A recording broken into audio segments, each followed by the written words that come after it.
వసల్లం నిలబెట్టి దీనిని గురించి ఏమనుకుంటున్నావు అంటే పరిస్తే వినండి, నేను మరణించి సమాధిలో వచ్చింది ఈ మహోన్నతమైనటువంటి ప్రవక్తను చూడడానికి.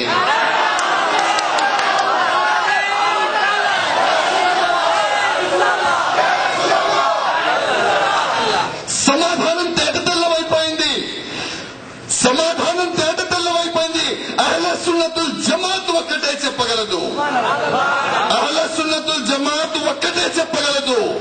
మరణించి వచ్చింది ఈ విశ్వ కారుణ్యమూర్తి అయినటువంటి ముహమ్మద్ ప్రవక్త సల్లల్లాహు అలైహి వసల్లం దర్శనానికి అని ఏ జమాత్ కూడా చెప్పలేదు. ఎందుకంటే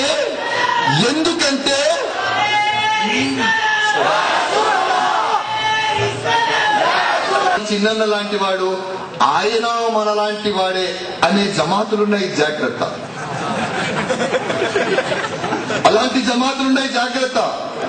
మొదటి 2 ప్రశ్నలకి సరైన సమాధానం నేర్పిస్తున్నారు, కానీ 3వ ప్రశ్నలో మీరు అవుట్ అవ్వాలని ఇంటెన్షన్ గా మిమ్మల్ని తప్పుదారి పట్టిస్తున్నారు. వాళ్ళు మాత్రం ఆయననే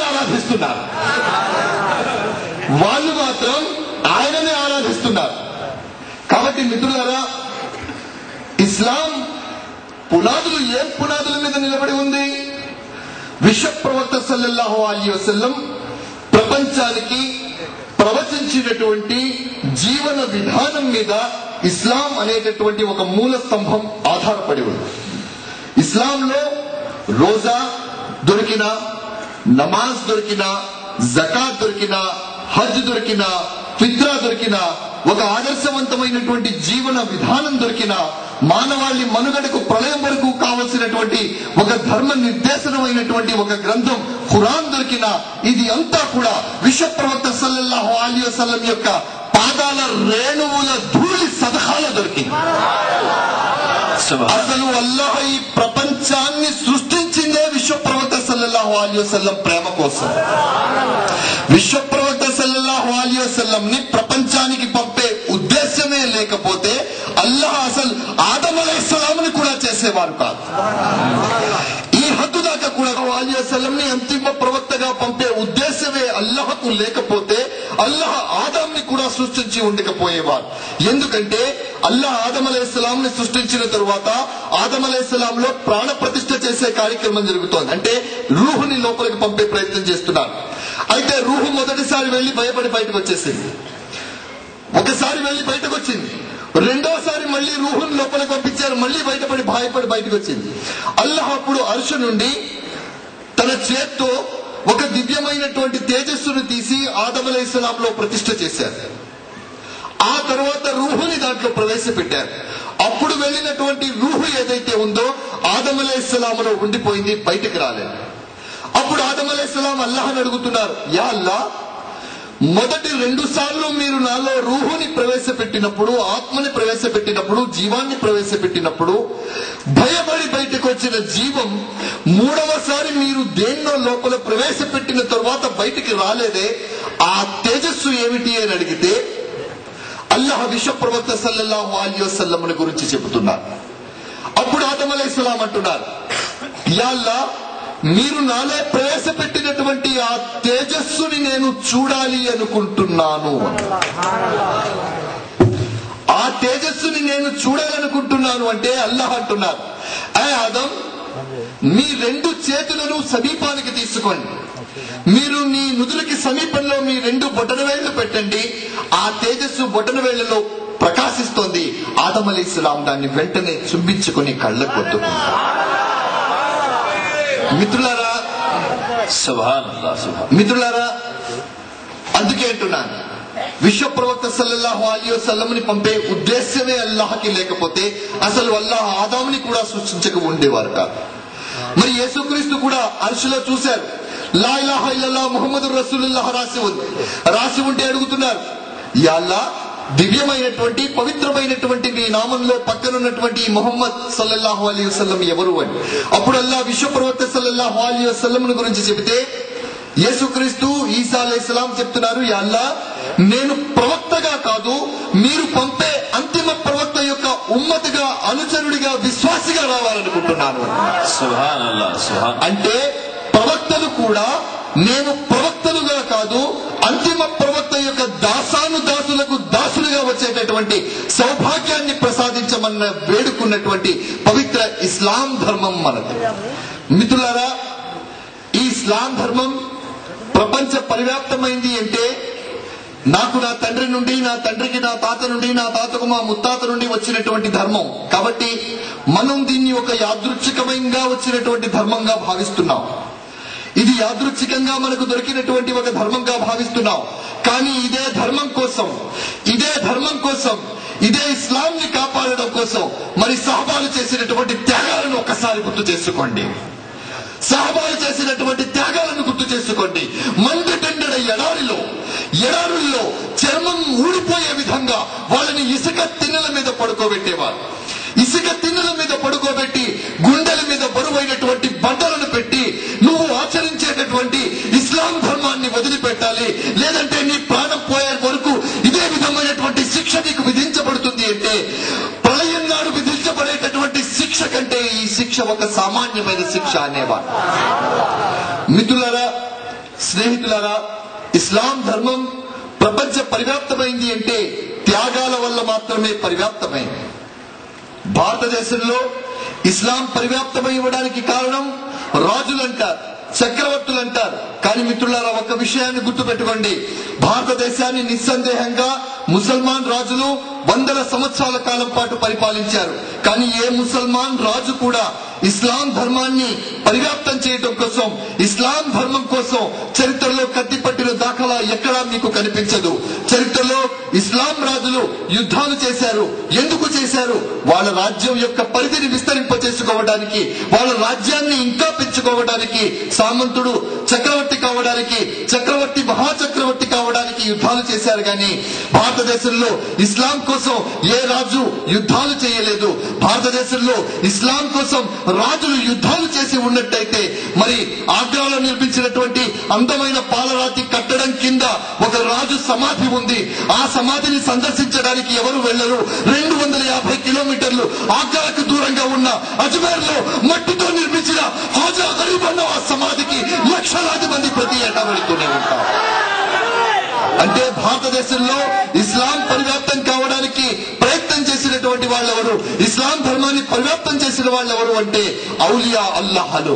ఔలియా అల్లాహల ద్వారానే ఇస్లాం మార్గం మనకు అవగతమైంది. ఔలియా అల్లాహలే మనకు నిజమైనటువంటి మార్గ నిర్దేశకులు. ఔలియా అల్లాహలు ప్రబోధించినటువంటి మార్గం సర్వమానవాళికి ఆమోదయోగ్యమైనటువంటిది. మరి ఔలియా అల్లాహల మార్గాలకి ఎవరు వస్తున్నారు? ముసల్మాన్లు మాత్రమే వస్తున్నారా? లేదు, సిక్కులు వస్తున్నారు, క్రైస్తవులు వస్తున్నారు, జైనులు వస్తారు, పారసీకులు వస్తారు. ప్రపంచంలో ఉండేటటువంటి అన్ని ధర్మాలను ఆచరించే వాళ్ళు ఔలియా అల్లాహల మార్గాలకు వస్తున్నారు. ఎందుకు వస్తున్నారు? ఏం దొరుకుతుంది అంటే నిస్సందేహంగా అడగండి, ఔలియా అల్లాహని అడగండి. మిత్రులారా, ఔలియా అల్లాహల మార్గాల్లోకి వస్తే మీకు ఏం దొరుకుతుంది అంటే సమాధానం దొరుకుతుంది, శాంతి దొరుకుతుంది, మనిషికి కావలసినటువంటి ఒక జీవన విధానం అవగతమవుతుంది. వందల సంవత్సరాలు గడిచిన ఔలియా అల్లాహలు ఏ విధంగానైతే హాజా గరీబ్ నవాజ్ భూమి మీద ఉన్నప్పుడు, సజీవంగా ఉన్నప్పుడు ఈ దేశం మీద రాజ్యాధికారాన్ని చేశారు, సమాధిలో విశ్రాంతి తీసుకుంటూ కూడా రాజ్యాధికారాన్ని చేస్తున్నారు. కాబట్టి మిత్రులారా, ఔలియా అల్లాహ్ని గురించిన ప్రస్తావన వచ్చినప్పుడు వారిని గురించి కించపరిచే విధంగా మాట్లాడే వాళ్ళు ఉంటే ఒకటే మనం చేయగలం. ఔలియా అల్లాహ్ బార్గాకి ఎవరైనా రమ్మని మిమ్మల్ని బలవంతంగా పిలిచారా? ఎవరూ పిలవలేదు. ఔలియా అల్లాహ్ బార్గాలకి బలవంతంగా రమ్మని మిమ్మల్ని ఎవరూ పిలవలేదు. మీరు కూడా బలవంతంగా రాలేరు. ఎందుకంటే వాళ్ళు పిలవాలి, మీరు హాజరవ్వాలి. వాళ్ళు పిలవాలి, మీరు హాజరవ్వాలి. గుండెల మీద చెయ్యేసుకొని ఆలోచించండి. కొన్ని వందల సార్లు దీని ముందు నుండి మనం వెళుతూ ఉంటాం, వస్తుంటాం. కానీ లతీఫ్ లవాలి రహమతుల్లాహ్ అలైహి ఎప్పుడు మనల్ని పిలుస్తారో అప్పుడు మాత్రమే అక్కడికి మనం రాగలం. ఏ ఔలియా అల్లాహ్ బార్గాహ్ని తీసుకున్నా కూడా అంతే. కాబట్టి విశ్వాసులారా, మరి అందరూ అంటుంటారు సమాధులలో ఏం శక్తి ఉంటుందండి? సమాధులన్నీ మామూలుగా కనిపించేవే కదా. సమాధిలో శక్తి ఏముంటుంది అంటే మామూలుగా కనిపించేవి సమాధులన్నీ మామూలుగానే కనిపిస్తాయి, కాదనడం లేదు. కానీ కొన్ని శక్తివంతమైనటువంటి సమాధులు ఉంటాయి, వాటి గురించి జాగ్రత్తగా ఉండాలి. కర్నూలు మున్సిపల్ కార్పొరేషన్ వాళ్ళు, అంటే నేను ఇది చెప్తూ ఉంటాను అప్పుడప్పుడు ఎందుకంటే ఈజీగా అర్థమవుతుంది కాబట్టి. కర్నూలు మున్సిపల్ కార్పొరేషన్ వాళ్ళు ఏం చేస్తారు, ప్రతి వీధికి లైట్లు వేశారు. కర్నూలులో మంచి మంచి లైట్లు ఉన్నాయి, హైమాస్ లైట్లు ఉన్నాయి, డే లైట్లు ఉన్నాయి, హాలోజన్ లైట్లు ఉన్నాయి, ట్యూబ్ లైట్లు ఉన్నాయి, ఇంకా రకరకాల లైట్లు ఏమేమి ఉంటాయి అన్ని లైట్లు ఉన్నాయి. ప్రతి లైటు ఆధారానికి ఒక స్తంభం ఉంది, ఉందా లేదా చెప్పండి? ఉంది కదా. ప్రతి లైట్ కి ఒక స్తంభం ఉంది. ఈ కరెంట్ ఏమవుతుంది, ఒక తీగ నుండి ఇంకొక తీగకి ప్రసరిస్తూ ఉంటుంది. ఈ స్తంభాన్ని మనం ముట్టుకున్నా ఏం కాదు, దీనికి గోడ వీపు దురద పెట్టి గోక్కున్నా కూడా ఈ స్తంభం ఏమనదు, కాలు పెట్టి నిలుచున్నా కూడా ఈ లైట్ ఏమనదు. కానీ వీటన్నిటికీ సప్లై చేసే ఒక ఏరియా ఉంటుంది, ట్రాన్స్ఫార్మర్ అంటాం. పవర్ జనరేట్ చేసేటటువంటి ఏరియాని ట్రాన్స్ఫార్మర్ అంటాం. మరి ఆ ట్రాన్స్ఫార్మర్ దగ్గర ఏముంటుంది, మధ్యలో ట్రాన్స్ఫార్మర్ ఉంటుంది. దానికి కొన్ని అడుగుల దూరం వరకు ఒక ఇనుప కంచె లాంటిది కడతారు, అంటే లోపల డేంజర్ అని తెలియడానికి కడతారు. కట్టి ఒక ఎర్ర బోర్డు పెడతారు. ఆ బోర్డు మీద తెలుగులో అపాయం అని రాస్తారు, ఇంగ్లీష్ లో డేంజర్ అని రాస్తాడు, హిందీలో ఖత్రా అని రాస్తాడు, ఉర్దూలో కూడా ఖత్రా అని రాస్తాడు. రాయకపోతే రాయించండి.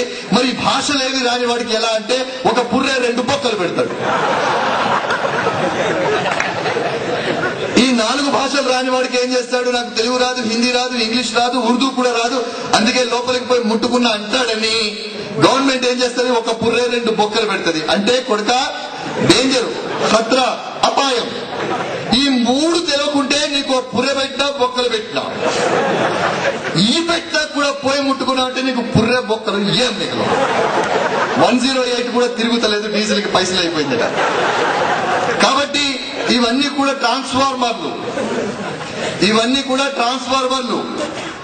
జాగ్రత్త, బివేర్ ఆఫ్ ఇట్. సో మిత్రులారా, ఔలియా అల్లాహ్ యొక్క జీవన విధానం ఇస్లాం ధర్మానికి ఒక మూల స్తంభం లాంటిది. మరి ఇస్లాం ధర్మం ప్రపంచానికి అందించినటువంటి మానవత్వం, సమానత్వం, సర్వమానవ సౌభ్రాతృత్వం ఏదైతే ఉందో ఈ సందేశాన్ని మనం అందజేయవలసిన అవసరం. మరి ఇందాక మౌలానా మాట్లాడుతూ అన్నారు, మౌలానాలు చాలా అద్భుతమైనటువంటి సందేశాలు ఇస్తున్నారు.